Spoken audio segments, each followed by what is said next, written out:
નામ શું છે? તમારું નામ શું છે? તમારું નામ શું છે ને? તમારું નામ શું છે? તમે કાલે એવું કહેતા કે બ્રિજ સારો છે. બતાવું તમારો વિડીયો. તમે આ બ્લોક તૂટી ગયો છે, તમને ખબર નથી, તમારી જવાબદારી નથી. તમે અહીં આગળ તમાશા જોવા આવો છો, ગામડાનો વ્યક્તિ મરી જાય તમાશા જોવા આવો છો. તમે અહીં આગળ તમને ભાન નથી હોતું, તમારી જવાબદારી નથી હોતી. અરે કમ નહીં વાત કરવાની. લોકોનો જીવ ગયો છે, તમારો કોઈ દીકરો મરી ગયો છે, તમને શું ખબર પડે? તમારે અહીં ઉભું જ ના રહેવાનું હોય. 2-3 વર્ષ પહેલા તમારે આગળ આવવાનું હતું. આવું ખાલી આગળ હોશિયારી મારવા નહીં આવવાનું. તમે અધિકારીઓ બધા ભ્રષ્ટ અધિકારીઓ પાપે આજે આ બધી ઘટના પણ આજે બે છોકરા મરી છે. શરમ આવી જોઈએ આ લોકોને, આ તંત્ર અધિકારીઓ તો શરમ આવી જોઈએ.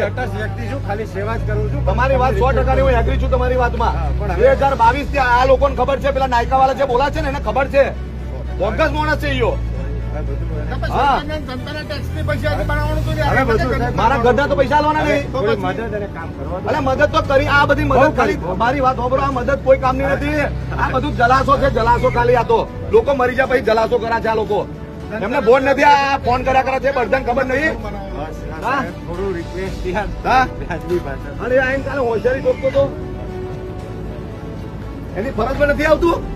આરએનબી ડિવિઝન એમ આવે છે, આટલા બધા ખાડા પડી ગયા, આજે બ્રિજ તૂટી નીચે પડી ગયો ને આઈને પાછો કાલે એવું કે છે રાતે 12 વાગે આ ઘટના બની હોત, નાશોથી ટ્રકોથી હવારમાં જે ઘટના બની બરાબર, આ બધી ટ્રકો માં ઉતરાત અને કાઠિયાવાડી ટ્રકો માં ઉતરાત.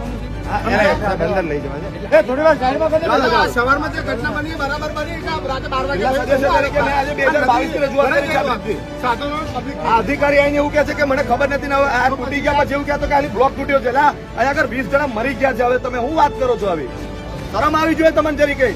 તમારો દીકરો, તમારો ઘરનો કોઈ સદસ્ય મોભી મરી ગયો હોય તો, અને અહીંયા આગળ આવી જાય છે. અહીંયા આગળ 60 વર્ષ બીજ ચલાવો છે હજુ તમારે. અહીંયા ચલાવું તને